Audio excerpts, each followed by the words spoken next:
Cielo aquí. Vivamos el cielo en la tierra. Bienvenidos a este tercer episodio de nuestro podcast Cielo aquí. Nos saludamos con mucho amor y queremos decirles que vayan por un tinto, qué rico, para que compartan con nosotros con un cafecito, para que se sienten en pareja, para que se lo envíen a esa amiga, a ese amigo que está viviendo una historia de amor o que quiere vivirla y podamos experimentar de verdad el cielo en la tierra. Bienvenidos a nuestra casa, bienvenidos a este espacio en el que estamos grabando. Le damos las gracias una vez más a Display, a Steven, que dispone todo esto como patrocinadores también de este podcast por hacerlo posible, y a todos los que nos apoyan siempre. Un abrazo, muchas bendiciones. Y bueno, vamos a aprovechar el tiempo porque sigue esta historia y va a ser una historia en la que no simplemente se trata de nosotros, sino que se trata de Dios principalmente, de lo que Dios ha hecho en nosotros, y lo que ha hecho en nosotros lo quiere hacer en tu vida, en tu historia también. Y vamos a aprovechar también para que cada espacio sea un espacio de crecimiento, de aprendizaje, de luz, de respuesta. De palabra de Dios, de Espíritu Santo, en donde podamos ser moldeados a la luz de todas las cosas lindas que el Señor quiere hacer en nosotros. Y hoy quisimos titular este episodio Anestesiados. Sí, porque a veces vamos así, a veces vamos anestesiados por la vida, como que nada nos duele, no pasa nada. Yo recuerdo que antes de mi experiencia de Dios, yo pensaba que mi vida estaba muy bien y después me di cuenta de que no. Claro, es que eso es lo que pasa con el Señor. Por eso en Oseas capítulo dice, yo la llevaré al desierto, la enamoraré, no. La seduciré, la llevaré al desierto y le hablaré al corazón. Así es, o sea, primero nos enamora, nos llena, pero luego hay una visita que sí o sí para los grandes héroes de la fe y para nosotros los creyentes es como obligada. Y es ese desierto en donde somos probados, en donde somos limados, en donde somos purificados y nos encontramos con el amor de los amores. Hoy hablaremos entonces de esta realidad de la anestesia que comenzó como comienza la gran anestesia en ocasiones de nuestra vida en un proyecto de pareja, y se llama amor. El noviazgo. ¿Qué pasa en el noviazgo? Todavía en ese noviazgo, porque nosotros contamos en ese último capítulo un poco de cómo fue esa gran pedida de noviazgo. La estrategia y la conquista. Este hombre que es un tierno. Para clases de conquista, suscríbete. Y esa experiencia tan bonita que vivimos por allá en Guatapé, empieza un noviazgo a través de muchísimo eros. ¿Qué es el eros, mi amor? El eros es ese amor superficial, químico, en el que uno se siente en las nubes, en el cielo, en el que uno idealiza. O sea, es ese amor pasional, es el amor propiamente de la pareja que se ha simbolizado, por ejemplo, mucho a través de este pequeño ángel, Cupido, que está en pañales y con flechas por ahí flechando a todo el mundo y enamorándolos. Pues el eros habla de eso, de ese tipo de amor. El eros está muy traspasado porque nosotros aún no conocemos bien al otro. Entonces es un amor un poco más inmaduro en cuanto a la confianza, pero es más estratégico. Todavía hay mucho de la conquista, entonces estamos constantemente investigando qué le gusta, qué no le gusta al otro, para poder entrar a hacer, claro, todo un acoplamiento. Y nosotros comenzamos nuestro noviazgo así, de una manera muy preciosa, muy desde el eros, muy desde el idealismo, muy desde querer hacer las cosas, obviamente porque teníamos muy buena voluntad, bajo los parámetros de Dios, bajo los parámetros espirituales. Íbamos a Eucaristía, servíamos juntos, íbamos a la comunidad de él, íbamos a mi comunidad, teníamos espacios espirituales. Neruda me quedaba pequeño, o sea... Tenemos unos recuerdos muy lindos. No, es que mejor dicho, salían unos poemas, salían unas cartas, unos detalles. Dibujos. Dibujos, de todo. Yo recuerdo mucho una vez que me dijo que me iba a llevar, yo recuerdo dos cosas mucho. Uno, que me iba a llevar pues como a un lugar a comer helado y me dio una cajita. Y dentro de la cajita una rosa y otra cajita. Dentro de la otra cajita un poema y otra cajita. Y dentro de esa otra cajita un pesebre. Y decía, yo quiero ser tu Nazaret. Ah, no, Ay, parce, no, pero es que, no, ¿qué no, es no, esto? no, Dios mío, no. qué pena con ustedes, qué vergüenza. Definitivamente todo un tierno. Eso es lo que hace el eros. Qué lindo. Eso es lo que hace el enamoramiento. O sea, uno actúa de unas formas que que nos sorprendemos después o incluso otros se pueden sorprender alrededor. Ahora ha sido muy mal interpretado porque la gente Sí. dice, no, ustedes estaban en el enamoramiento y ahora ese pues que dice, separe la palabra y verá, enamoramiento, enamoramiento, son puras mentiras, que no sé qué, y está el que alega que eso no es amor. Incluso yo, parte de mi comienzo espiritual, escuché muchos mensajes y predicaciones en las que se denigraba el enamoramiento prácticamente, o sea, como que ese no es el verdadero amor es el ágape. Entonces se habla de los arquetipos del amor, en el que está el filia, el estergo, está el ágape y está el eros. Y entonces en esos arquetipos pareciera que el único que es válido desde la experiencia de Dios es el ágape, que es un amor más decidido, consciente, abnegado, servicial, de entrega, un amor maduro.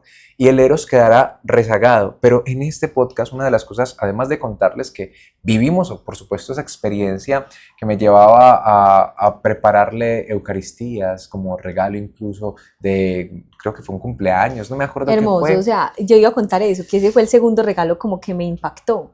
Que me dijo, vamos allí a reclamar una guitarra y fuimos y cuando llegué estaba el padre, estaba la Eucaristía, estaban mis papás, mis tíos, mis amigos y todos estaban en pos de vivir una Eucaristía celebrando mi vida. O sea, cosas que digamos que hemos denigrado entrelazándolo con lo que venimos diciendo, pero que no es del todo cierto porque son preciosas y qué rico vivirlas y no saltárnoslas.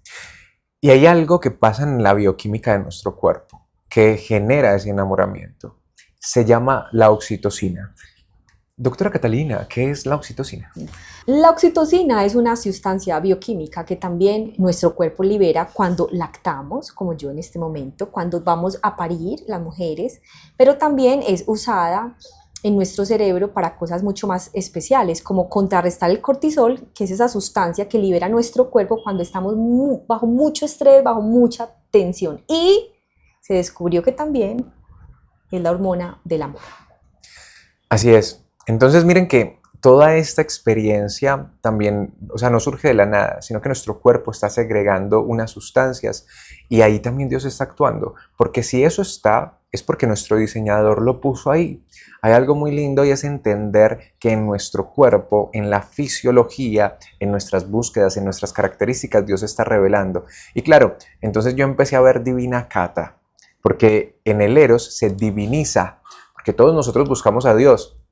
Y empecé a verla perfecta y me empecé a enamorar muchísimo, tanto que me iba de misión también y me pegué un viaje de Cali, señores, en un bus inter municipal. No, porque eso no es municipio, es como interciudades. Yo me invento palabras.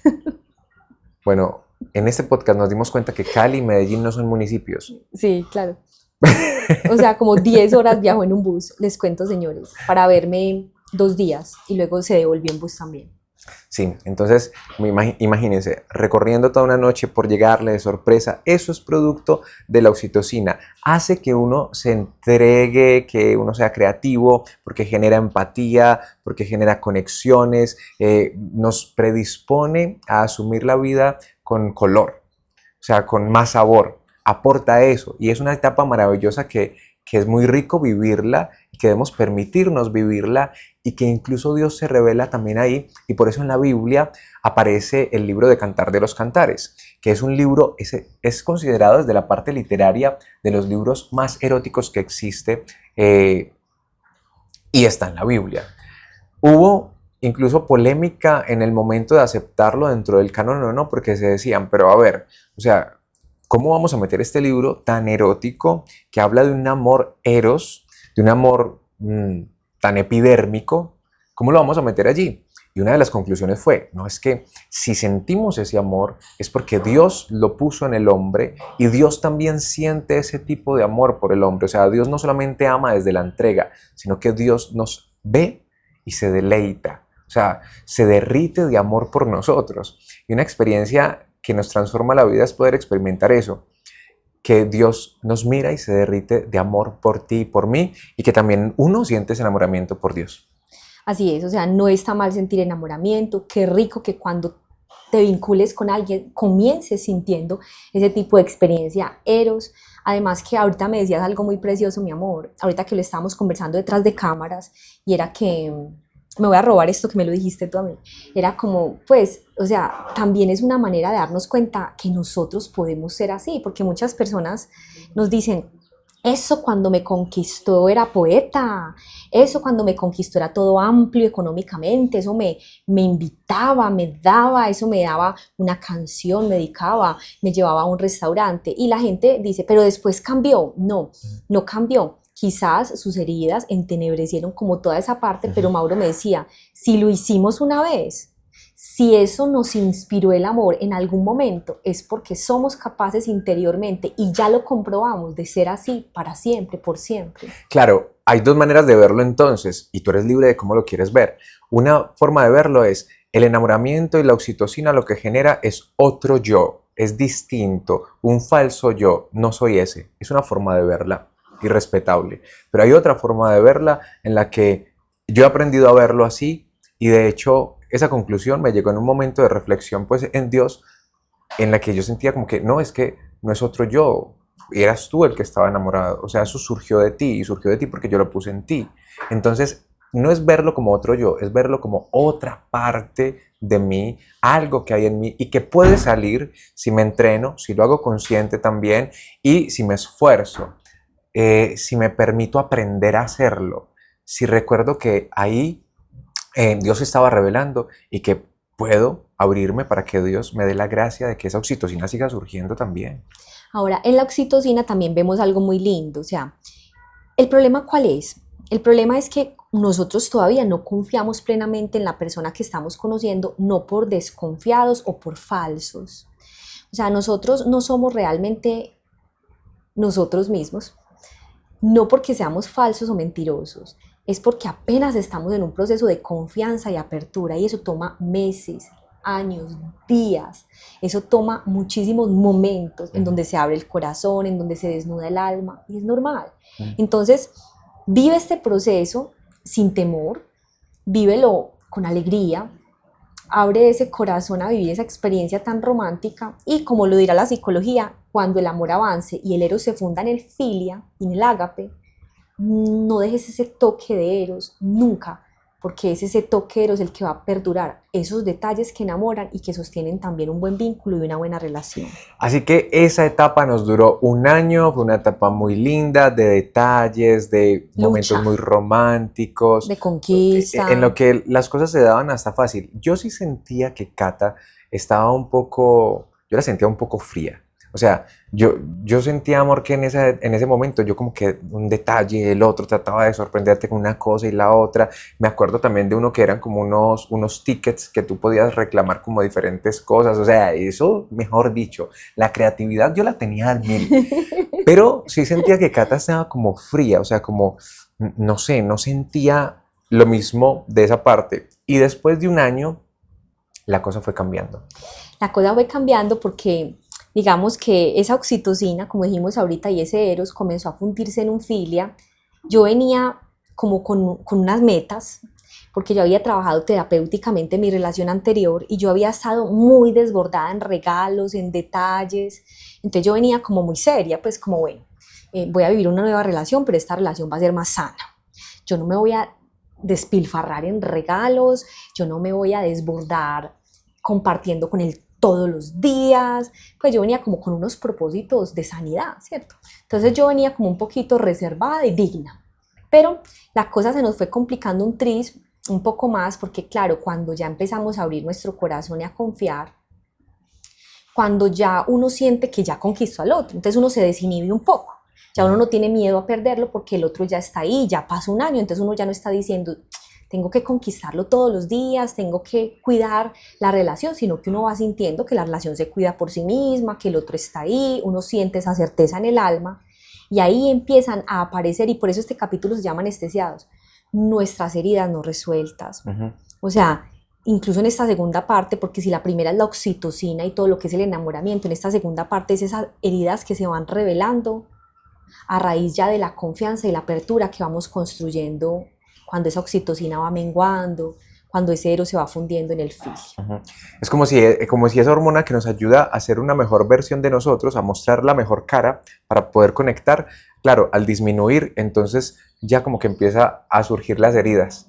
Entonces ya baja la anestesia y empiezan a surgir los dolores, los quebrantos emocionales, los quebrantos del alma, las heridas de la historia no resueltas y empiezan a sabotear nuestra historia, lo que queremos construir, empezamos a patearlo, empezamos a dañarlo y eso nos empezó a suceder. Eso pasa como cuando uno tiene algunos genes dormidos en el cuerpo, o sea, como están ahí, pero están latentes. Y falta que algo los detone para que puedan inmediatamente como salir y relucir. Incluso en psicología lo vemos con algunas enfermedades como depresión, bipolaridad, o sea, un evento detonante puede activar cierto tipo de genética de nuestra familia. En nosotros hubo varios eventos detonantes y lo vivimos de forma como diferente. A Mauro se le detonaron unas heridas, a mí se me detonaron otras. Sí, entre las heridas que me di cuenta, por ejemplo, que tenía y que yo pensaba que estaban resueltas, en otro espacio lo contaré porque pensaba que estaban resueltas, era por ejemplo la herida de abandono. Para quienes no saben, yo no crecí con mi papá y con mi mamá, sino que crecí con mis abuelos maternos y con mis tías y todo mi núcleo, pues mi círculo de mi familia materna. Y todo eso generó unos vacíos y generó, entre otras cosas, esa herida de abandono. Pero también tenía unas heridas de abuso, de iniciación sexual temprana, pues cosas que pasaron. Y, y para mí, yo entendí después que para el cerebro del niño, a mí me habían dicho que vamos a jugar cuando era niño. Y mi cerebro entonces aprendió que la sexualidad era un juego. Entonces yo no podía y no tenía la capacidad de asumirla con seriedad. Y esa fue una de las heridas que aparecieron. Y es que yo empecé en mi soledad, en la tristeza, todo lo que detona una herida de abandono. Uno sentirse solo, uno sentirse triste, uno aislarse. A pesar de que uno tiene compañía, o sea, están ahí Sí. muchas personas importantes, pero uno comienza a sentirse solo. Y que uno quiere estar acompañado, pero uno se aísla para volver a sentir porque la identidad busca el entorno, identidad y entorno van de la mano. Es decir, para que la identidad exista, necesita un entorno que la mantenga viva. Entonces yo creo esos entornos. Cuando yo creo que soy el abandonado, yo creo entornos de abandono. Y eso fue lo que yo empecé a hacer, empecé a sabotear para que todas mis relaciones me empecé a dar cuenta de que yo tenía relaciones de noviazgos y todas giraban alrededor de un año. Claro, cuando llegó otra vez el año, yo empecé a sabotear y ¿qué hacía? Me quedaba en Facebook en esa época hasta las 2, 3 de la mañana, a veces hasta las 4 de la mañana, o sea, era una adicción al Facebook y en el Facebook empezaba a hablar con personas, a coquetear, una cosa, a dar, se llama así, coquetear. Hay otro término que se utiliza, bueno, Se utiliza más acá en mucho el Medellín, sexting, se el utiliza sexting. mucho el término sexting, pero no era sexting porque no Ajá. era tener sexo con esas personas, sino que Ujú. eran coqueting. Sí, era coqueting. Entonces el coqueteo, el casquillo, se Sí, dice sí, acá en sí. Medellín. Sí, sí. Era Bueno, muy sí, romántico. sí, sí. Y empecé entonces como a hablar con personas y todo ese tipo de cosas. Eh, y terminé pues estando de novio con Cata. Entonces fueron surgiendo cosas. Esclavitud de la masturbación. No recuerdo si en esa época realmente volví a consumir pornografía porque yo había consumido pornografía.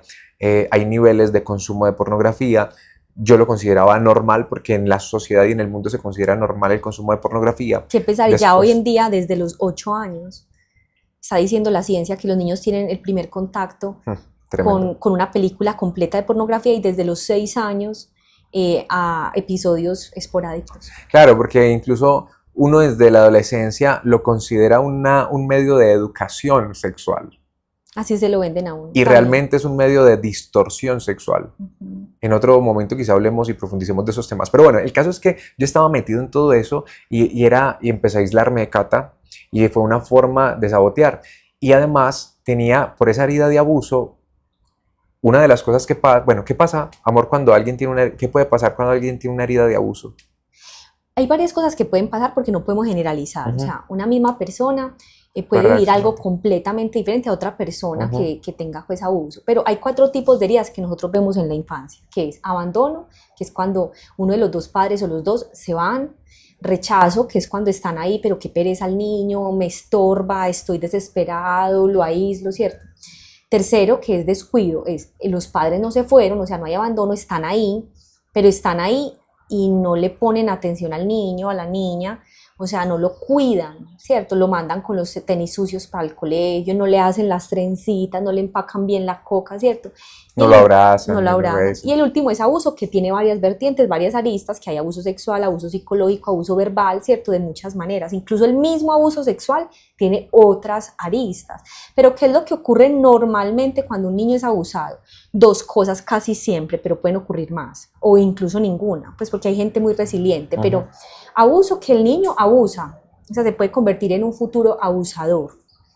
Eh, o segundo, que siente o crece pensando que nació para ser abusado. Entonces, es la típica persona que le prestas dinero y nunca lo reclama, pues, o sea, nunca dice, venga, usted me debe.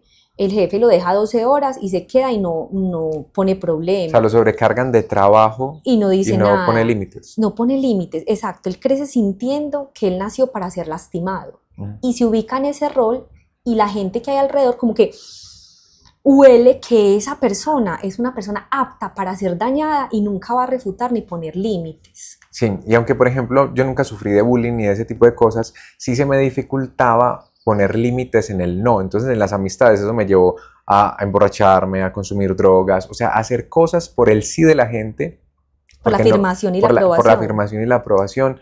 Y entonces me di cuenta de que yo no era capaz de poner límites, yo no era capaz de decir que no. Y eso me llevó también a algo que generó mucho dolor también a ambos, y es que terminé cayendo en infidelidad. Y era la segunda vez, es decir, yo había tenido relaciones y yo no había sido infiel, pero sí tuve una relación en la que había sido infiel y tiempo después tuve otra relación ya con Cata en la que caí en infidelidad. Y eso obviamente deterioró mucho, pero me daba cuenta que yo no era capaz de poner límites, o sea, como que las cosas se iban dando y yo no era capaz como de rechazar o de evitar, de salirme pues como de ahí del momento. Y entonces después llegaba el remordimiento. ¿Y qué pasó? Hay varias cosas ahí. Yo recuerdo que ya pues con el tiempo, cuando sanamos, nosotros nos dimos cuenta que había una necesidad no resuelta, mi amor, de afirmación, de aprobación y de deseabilidad, que son necesidades que se suplen con los primeros cuidadores, con los cuidadores que llamamos en psicología cuidadores primarios, ¿cierto? Aunque Mauro tuvo una familia extensa, preciosa, y la tiene todavía, Ujú, nadie reemplaza a un padre o a una madre. ujú. Es muy difícil uno decir que va a suplir ese tipo de vacíos. Y él crece con esa necesidad de ser aprobado, de ser afirmado, claro. Y pasa lo que pasa con las mamás, que uno, ay, cómo te ves de bonita, y uno ya dice, ah, es que usted siempre me dice lo mismo, ¿cierto? Ya mi amor hacia él en el noviazgo no era suficiente, porque esa necesidad no suplida se vuelve como un abismo existencial que nada lo sacia. Qué hambre, qué sed, de Ujú. que me admiren, de que me aprueben, de que me afirmen y de que me deseen. Entonces, ese niño que, por ejemplo, crece con herida de deseabilidad, ¿cómo escata un niño que es deseado? Pues llega a la guardería y los papás, bravo, bravo, a ver qué hizo, ay, qué muñeco tan lindo, lo puedo pegar en la nevera. Eso es desear ese niño. ¿Quién es el niño más lindo de la cuadra, de la unidad, del barrio? Ya en la adolescencia yo ya no suplo esa necesidad con que mi papá me diga quién es el niño más lindo del barrio, sino que cuando hay una herida de deseabilidad en la adolescencia yo empiezo a poner fotos de la pompis en mi Instagram, en mi TikTok, De las de boobies, las boobies, de los cuadritos, los de los pectorales, cuadritos. aquí en el Yo gimnasio. empiezo a buscar otras personas que me digan que soy lindo, que soy interesante, que soy atractivo, porque mi papá, mi mamá, mi pareja del momento, mis hijos ya no me suplen.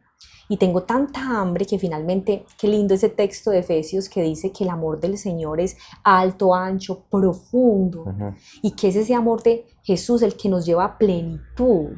Sí. De ahí la canción Mañé, tan alto que no puede estar arriba de él, tan bajo. Cierto, es una canción bíblica. Entonces, nosotros, si lo miramos teológicamente, esto que nos está diciendo Cata desde lo psicológico, desde lo teológico, también nos hablan algo similar, y es que todos tenemos algo que se llama una soledad originaria. Y esa soledad originaria es una espera y preparación para entrar en comunión. Es decir, el ser humano se siente solo. Y en esa soledad existencial, que es original, es propia, todos la vivimos, tenemos como un vacío. Pero eso se puede agravar por lo que en la teología llamamos pecado y en lo psicológico llamamos heridas. Sí. Es eso. Entonces, O desaciertos. todos tenemos una sed, pero esa sed va a intensificarse si estamos heridos o si el pecado ha entrado a herirnos, va a ser mucho más grande. Y nos vamos a convertir en una sed andante en la que nada nos sacia y tratamos de tener, de consumir, poder, placer y tener y nada nos llena. Y el problema no es la sed. Entonces, como dice Mauro, todos la tenemos. Incluso sabemos que el Señor nos creó originariamente así para que Él pudiera encajar, ¿cierto? De manera tan amplia en nuestros vacíos. El problema ya es la metodología que usamos para autosatisfacernos. Así es. Pasamos tanto tiempo tratando, y eso le pasó a la mujer samaritana finalmente. O sea, la mujer samaritana tenía sed y el Señor le decía, si tú supieras que yo soy esa agua que puede saciarte de tal manera que tú nunca más vas a volver a buscar esa agua en otros lugares, en otros pozos, en otras fuentes. Pero cuando la mujer le dijo, yo quiero beber, él le dice, ¿dónde está tu marido? Y lo que le está diciendo ahí es, vamos primero a sanar la vasija, que en el caso de esa mujer era afectiva, emocional, para que esa agua que yo vierta allí pueda contenerse. Eso lo podemos tocar en otros podcasts y en otros temas. El tema de la herida de contención que también aparece en Jeremías cuando dice que 2 pecados Capítulo ha tenido 2. mi cuerpo, mi pueblo. Mi pueblo. Es que mi cuerpo. Sí, sí. 2 pecados ha tenido mi pueblo y uno de ellos es finalmente que hicieron vasijas quebradas, rotas, que no pueden contener lo que yo pongo en ellas. Los sueños, los anhelos. Todos tenemos ganas de amar y la mayoría, pues, no falta el enfermo, pero la mayoría queremos amar bonito, amar de cuento de hada, amar de Disneylandia.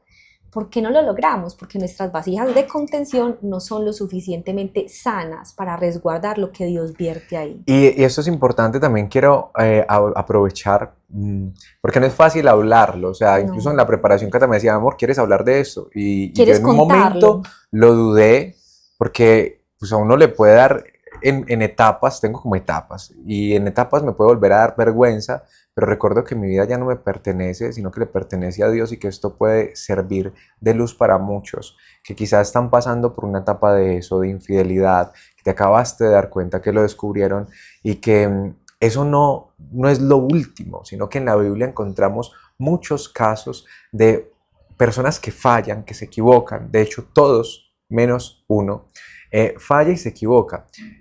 El resto fallamos y nos equivocamos, y ya sea por el placer, ya sea por el poder o sea por el tener, pero flaqueamos como seres humanos en eso. En mi caso, esa era una de mis flaquezas, la parte del placer, y se me convirtió en un gigante, en una bola de nieve que iba creciendo, y cuando en un momento como que empecé a ser consciente, yo dije, hey, es que yo no quiero ser esto. O sea, yo no quiero ser el que está esclavizado de esto, el que no hace lo que tiene que hacer por estar trasnochado, pegado de un dispositivo y chateando y buscando aquí, buscando acá y buscando acá. Tanto que cuando coqueteaba y recibía una respuesta afirmativa, yo lo frenaba la mayoría de las veces. Por ejemplo, yo invitaba a una chica a salir y ella me decía que sí y yo después me hacía el bobo. O sea, porque yo no quería llegar al acto, ¿sí? Sino que yo lo que quería era como ver si me aceptaban, si yo era agradable, si yo era gustable para alguien. Y no me bastaba con que Cata, lo digo así, convencido, el nivel de mujer que es Cata, me hubiera dicho que sí.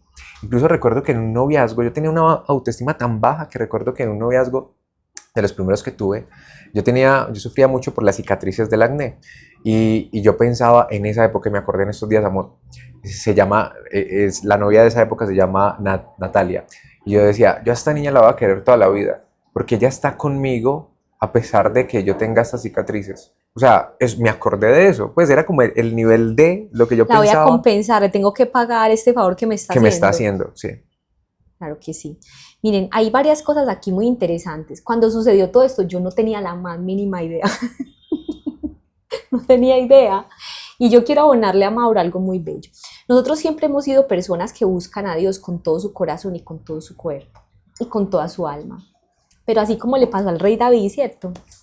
Lo vemos mucho reflejado en la historia que nos la cuentan en varias partes de la Biblia. El rey David fue un hombre conforme al corazón de Dios, eso dice la palabra de Dios. Sin embargo, fue un hombre que tenía una lucha, él, afectiva y sexual. Es que la palabra también nos dice en el Salmo 51 que él decía, en pecado me concibió mi madre. Nosotros no sabemos qué tipo de enseñanzas, qué tipo de modelamiento tuvo la familia de David sobre él. Y tampoco sabemos otras cosas, pero sí la palabra nos da luces sobre cómo los hermanos lo despreciaban, le decían metido, cómo el papá no lo tomó en cuenta en el momento en el que fueron a buscar un rey, o sea, no lo vio como un prospecto, cómo la cultura de esa época era una cultura promiscua, era una cultura que permitía que tuvieras varias mujeres. Allá no había reggaetón, pero había ese permiso. Había ese permiso, entonces vemos la familia involucrada, vemos la cultura involucrada, vemos que incluso el rey al que él le sirvió con tanta fidelidad lo envidió y lo buscó para matarlo. Entonces todas estas heridas se acumulan y ese mismo niño que se enfrentó al gigante y le dijo, tú vienes contra mí con espada y jabalina, pero yo vengo contra ti en el nombre del Dios de los ejércitos, ese mismo hombre que la tenía clara desde el principio, que fue celoso con la presencia de Dios, fue ese mismo rey también que en algún momento vio a una mujer casada, tuvo relaciones con ella y no se nos es de escándalo ver que hay personas heridas dentro de nuestra iglesia que están buscando de Dios con un anhelo y con una necesidad profunda de ser restaurados. Y aquí quería decir algo, que no toda infidelidad se da porque no se ame a la persona. Y no toda infidelidad es una construcción de otra relación paralela, sino que son momentos puntuales de caída, digámoslo, en pecado. No hay una construcción de una relación, no es que uno salga y construya vidas paralelas, que ha sucedido, también hay, sí. También los hay, pero también es importante fijarse en cuál es la realidad. En nuestra realidad este tipo de infidelidad fue como un acontecimiento puntual, más no una historia paralela. Y esto habla no de que la persona no ame, yo amaba a Cata y amo a Cata, pero había una herida y eso es importante entenderlo. Quizás si a ti te han sido infiel, no necesariamente diga que esa persona no te ama o que no eres lo suficientemente bella, porque eso también genera unas heridas en la autoestima de la mujer o del hombre. Porque a mí también, mi primera relación de noviazgo, esa persona me fue infiel con todos mis amigos y yo creo que eso a mí también me marcó mucho, ¿cierto? No te rías, por favor. Entonces, corte, por favor. Mentira, así corte. Esa experiencia con seguridad tuvo que haberme marcado de alguna manera. Y no siempre es por desamor. A veces es porque está muy herido y está incapaz de amarte, de ser fiel. Hay una incapacidad emocional. Ese era mi caso y yo opté. Hay un principio en la fe que yo he optado y he guardado y es: la verdad os hará libres. Así que en el primer caso, en esa época que era un adolescente, le conté a la persona y se acabó la relación porque le conté. Y en esta segunda ocasión también yo sentía, obviamente, más tiempo en la fe. Yo sentía que la verdad os hará libres, la verdad os hará libres. Y eso se ha convertido en un principio para mí. Y yo decía, si yo quiero salir de esto y si quiero estar bien con Dios, yo le tengo que contar a Cata. Fue algo que llegó a mi corazón. Así que yo tomé la iniciativa. Nos fuimos para un mall a hablar y ahí le empecé a contar la verdad de lo que estaba viviendo. Me pidió un café porque él sabe que el café amortigua la situación. Sí, sí. Y él fue el que me contó. En realidad yo me di cuenta de toda esta situación porque yo no tenía ni la más mínima idea de cuenta de él. Y en ese momento no solamente me contó lo del tema de que él se metía al Facebook a mirar a ver con quién era coqueto, lo del tema de la infidelidad, sino que también me contó que estaba muy abrumado, me lo contó entre lágrimas. Para mí ha sido muy difícil, digamos, excluirme de que yo estudié una carrera profesional que me permite entender que las personas son lo que son, producto de que son hijos de una historia. Y en ese momento lloramos los dos, yo me sentí como con un baldado de agua, fue como, ¿qué? ¿En qué momento? ¿A qué horas? Para mí fue una sorpresa. Pero él también me dijo ese día que tenía, yo me acuerdo, tenía cita con el padre Marius Maca, a quien amamos mucho, Te amamos, padre. y tenía también cita con un psicólogo. Esas dos realidades contrapuestas fue como verlo muy frágil, verlo muy débil, verlo que se equivocó y verlo luchando por una ayuda. Y recuerdo que él me dijo, o sea, yo no puedo estar contigo, yo no merezco estar contigo, yo me quiero apartar porque no te quiero hacer daño, pero el hecho de que él estuviera buscando ayuda y que fuera a luchar por sí mismo, en ese momento detonó en mí la decisión de acompañarlo en ese proceso como de lucha. La verdad, no fue tan buena decisión en ese momento. Sí, porque entonces llegamos a un tercer momento y es que si en un primer momento está el enamoramiento que nos anestesia, en un segundo momento ese enamoramiento empieza a menguar y surgen las heridas, se revelan las heridas, ya cuando aparecen las heridas llega un tercer momento y es que esas heridas empiezan a distorsionar la relación.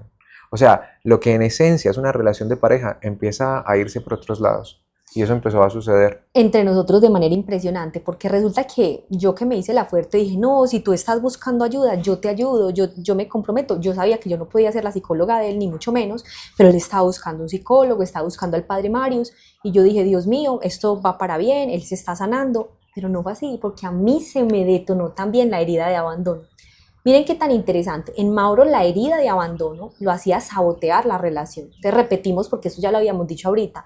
Él siempre duraba un año con las novias y al año él saboteaba la relación para ser abandonado. Ujú. Yo también tenía una herida de abandono, pero yo no saboteaba las relaciones, sino que yo lo que hacía era que cuando se me detonaba esa herida me aferraba. No me dejes, no me dejes, no me dejes. Entonces, ¿qué empezó a suceder en mí? La que era toda digna, toda sana, la que administraba los regalos, no le puedo dar tantos regalos porque no puedo comprar el afecto. Eso se acabó y yo empecé a irme para donde Mauro, lunes, martes, Horas, miércoles. todos los días Yo me prácticamente. iba para allá, estudiaba desde allá, atendía pacientes desde allá, cancelaba citas y me iba para allá. Como, no sé, en ese momento no lo veía tan consciente, pero como vigilándolo, como a que no fuera a hacer nada malo. En esa época, yo no sé si todavía, porque uno ya no abre ni el Facebook, pero en esa época dice como, esta persona se desconectó hace 2 horas. Ajá, ajá, Esta persona, ajá. yo me metía Sí. a las 3 de la mañana, me levantaba asustada a mirar si él estaba en línea en el Facebook, si él se había desconectado a las 4 o a las 2 o a las 3 de la mañana. No le preguntaba nada, pues no le decía, venga, ¿usted por qué hacía hasta las 4 de la mañana? Pero entonces yo decía, entonces anoche cayó. Ujú, Entonces será que antes de ayer, perdón, ujú, cayó. O sea, yo empecé miraba si estaba en línea. ujú. Mm, ya era más quisquillosa si alguien le ponía me gusta a una foto de él. Le pedía mucho que pusiera fotos de los dos, que me dedicara canciones por las redes, que me dignificara, porque yo ya empecé a sentirme muy marchita, o sea, lloraba, me sentía insegura, tenía mucho miedo de perderlo, mendigaba mucho afecto. Él cuando estaba cayendo me trataba como más indiferente y cuando caía me trataba con culpa, entonces con mucho más amor y nuestra relación empezó a ser Ujú. muy ambivalente. Sí, y me di cuenta también que yo tenía algo, una trampa vital que es la inhibición emocional y eso me lleva como a bloquearme y entonces a la vez cuando al ella amarme más y como querer tenerme, eso a mí me generaba antes como más Resistencia. resistencia porque es como que no me ames porque yo no puedo ser amado. Es como que algo así, ¿cierto? Y porque si me amas, ¿qué pasó? Claro, ante el abandono de mi papá y de mi mamá, pues mi papá nunca vivió conmigo, pero mi mamá a los 4 años se fue a trabajar y yo lo viví como un abandono. Para un niño es un abandono, no que ella quisiera abandonarme. Ella, uno entiende desde adulto qué es, por qué lo hacen los adultos, pero el niño no lo entiende. Entonces, ¿qué decía yo? Si yo logro conectar con alguien y la pierdo, voy a volver a repetir el dolor de mi infancia. Entonces es mejor cerrarme, que no me amen para que no conecte y así estoy tranquilo. No me duele. Pero a la hora de la verdad necesito. Entonces buscaba las otras fuentes. Y yo, por el contrario, me volví intensa, necesitada, vulnerable, llorona, enfermiza, de captar, de buscar atención, aprobación, afecto. Mirar el celular. Sí, o sea, Pues unas cuantas veces creo que lo hiciste, como ¿no? 2 veces. Una vez fue porque entré al baño después del cine y yo tenía tu celular en mi chaqueta porque era tu chaqueta y yo dije, ¡oh! Voy a revisar el celular. Y otra vez fue el Facebook, que estábamos haciendo una exposición como de tu universidad, preparando, tú te paraste al baño y yo voy a aprovechar y voy a mirar el Facebook. Y eso trajo tanto dolor, tanto quebranto, mejor dicho. Yo de alguna otra manera como que quise ser como salvadora, pues como si tú estás luchando por sanarte, yo voy a estar ahí acompañándote, pero eso también me enfermó a mí, porque hay que saber entender cuando alguna de las partes o las dos partes no están en la capacidad de tener una sanidad mínima, una sanidad estándar para poder construir un vínculo estable. Y es importante decir adiós ahí, sino creernos a veces tan fuertes, sentirnos a veces tan superhéroes, tan superman. Incluso una de las cosas que me dijo Dios en esa época es: tú no eres la salvadora de él, el único Señor y Salvador es Jesucristo. Porque yo me volqué como a eso, pero como yo también estaba lastimada de una relación pasada que me abandonó, pues esa relación fue un clic con un tema de abandono, también sentí que eso se detonó en ese lugar. Dios me empezó a hablar también de lo importante que era que yo estuviera solo, para Él tratar a solas conmigo y poder procesarme en la intimidad, en la soledad, porque yo necesitaba enfrentar el dolor de la soledad. Una de las cosas que genera el ciclo adictivo, por ejemplo, sexual, es que hay un dolor que se quiere evitar y se quiere anestesiar, pero para salir de él uno tiene que enfrentar el dolor y eso implica estar a solas con Dios, con un buen acompañamiento para poder salir de ahí. Esa fue entonces lo que empezó a suceder. Y para ir cerrando, porque esto se nos fue el tiempo. Yo quiero contar una parte en donde hay un texto y yo me encontré a un gran predicador aquí en Medellín en un parqueadero. Y él me dijo: ay, ¿cómo vas con tu novio? Y yo le dije: no, vamos muy mal porque hubo una situación de infidelidad, hubo un tema ahí. Y entonces él me dice: mira, el Señor una vez tomó un ciego, lo llevó aparte y lo sanó. Y yo dije: este tipo me está hablando de parte de Dios. Uno empieza a sentir que Dios comienza también a expresar varias cosas. Y habla un poco de lo que tú estás diciendo. Sí, yo empecé a sentir eso y también desde el mismo texto. O sea, que el Señor lleva aparte al ciego, lo aparta de la multitud y allí lo cura. Ahora, perdón. Y entonces yo empecé a buscar ayuda y también como que, claro, toda esa sensación, yo sentía parte también de las heridas, terminemos esto, no sé qué, entonces como que terminamos, pero no, pero entonces sí, hasta que hablamos una vez y tomamos la decisión de dejar hasta ahí. Pero hubo algo que Cata me dijo, y yo quiero que cerremos con esto, amor, porque fue parte de la cirugía de Dios. O sea, para mí fue palabra de Dios a mi vida, a mi corazón, que empezó a quitarme la venda de los ojos. Y fue que estábamos en el carro. O sea, me habían llamado a mí. Sí. Y me habían dicho: tú sabes que tu novio ha hecho esto, ha coqueteado con unas mujeres. Yo me acuerdo mucho. Alguien que nos conocía. Que nos conocía. Y bueno, también ahí eso es importante porque lo hablamos en el episodio anterior, perdón que te interrumpa antes de que cuentes esto, amor, y es que empezaron a surgir voces cercanas a hablar mal de mí, en vez de como de ayudar y de empatía, a juzgarme, a señalarme. Eso fue también doloroso y a abogar para que nosotros termináramos. Entonces en esa dinámica nos llama una persona que nos conoce a los dos, repito, y entonces me empezó a poner quejas de él y a hablarme mal de él, y una sensación que yo tuve en ese momento fue con el tema del hijo pródigo. Yo decía: bueno, es que nosotros como iglesia no solamente podemos interpretar esa historia tan linda que contó Jesús como que nosotros fallábamos y llegamos donde el Padre y el Padre nos recibe con amor y nos restaura, sino, claro, como líderes espirituales de estas personas que encontramos en nuestros grupos de oración, ¿qué tenemos para ofrecerles a ellos? Que nosotros también somos ese Padre amoroso, que a esas ovejitas que Dios puso en nuestra mano tenemos que recibir y restaurarlas. Y yo en ese momento, en esa llamada, le dije eso a esa persona. O sea, todos me ponen quejas sobre Mauro, pero nadie está asumiendo el rol de que yo lo voy a ayudar, yo lo voy a acompañar en este proceso de sanación, yo le voy a librar un acompañamiento. Y me voy para donde Mauro en el carro y nos sentamos a hablar, y yo le dije que esta persona me había compartido otras cosas, que me había hablado mal de él, yo también estaba muy triste, descompuesta. Y recuerdo mucho que tu reacción, mi amor, que fue una reacción muy humilde, fue como: sí, yo soy malo, o sea, yo he sido una persona que me he comportado mal, yo no he sido una persona que te haya valorado. Y entonces ya él empezó a echarse culpas. Y mi sensación espiritual en ese momento fue agarrarlo. Mauro es un hombre súper alto, y yo, porque yo lo vi muy descompuesto, fue decirle: mi amor, tú eres más que esto. Tú eres el nieto preferido, tú eres el que canta para Dios, tú eres el predicador, tú eres el novio, o sea, tú eres ese hijo amado.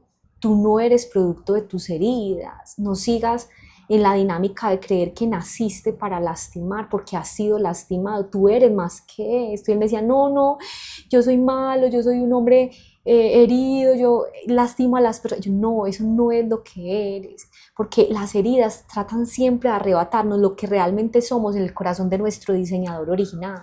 Nos roban la verdadera identidad.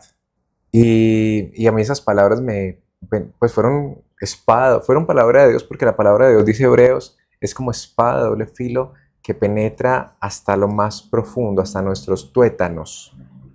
Y para mí fue eso, o sea, para mí esas palabras, tú eres más que eso, fueron como un tatuaje, como un despertar y darme cuenta como que, hey, sí, o sea, Dios me hizo y te hizo y nos hizo para algo mucho más que permanecer en la esclavitud, en el pecado, en la mendicidad de amor, en esos patrones de autosabotaje. Dios nos hizo para construir, para estar en el jardín del Edén, no para estar en el desierto.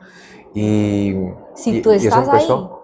como detrás de esa pantalla y has fallado, y si de pronto tú has lastimado a la persona que amas, o estás haciendo sabotaje con tus relaciones, o estás cayendo en círculo vicioso, hoy también te queremos decir a ti, aquí de Amén. parte de esta pareja de esposos, tú eres más que Más que esto.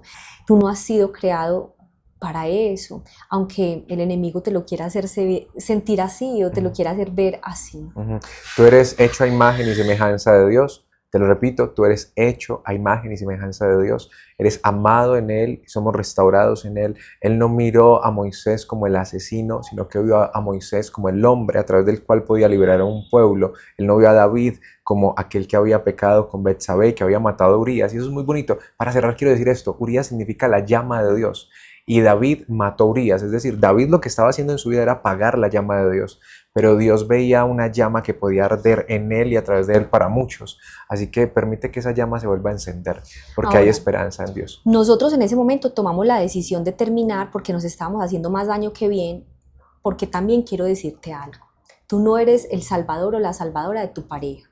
Sí puedes ser canal de bendición, claro que sí, pero aunque sepas que el otro está herido y aunque sepas de dónde vienen sus heridas, no necesariamente tienes que creer que tú naciste para ayudarlo o salvarlo. Creo que a veces la mejor decisión de amor que podemos tomar es que esa persona esté a solas con Dios para que pueda restaurar su vida, ¿cierto? Y no estar enfrascado en el hecho de que tu compañía lo va a restaurar.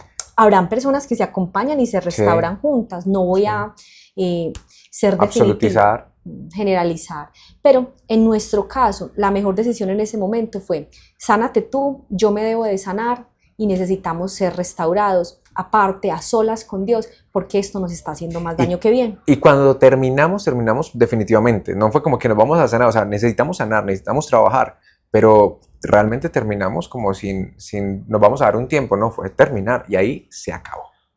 Vamos a terminar entonces este podcast así. Vamos a hablar más adelante de qué pasó después de que terminamos, pero quiero terminarlo con una sensación de esperanza, una sensación de que cuando todo pareciera estar mal, aparece esa llama de Dios que purifica, que limpia, que educa, que restaura, y que el amor inevitablemente funciona como una caja de Pandora.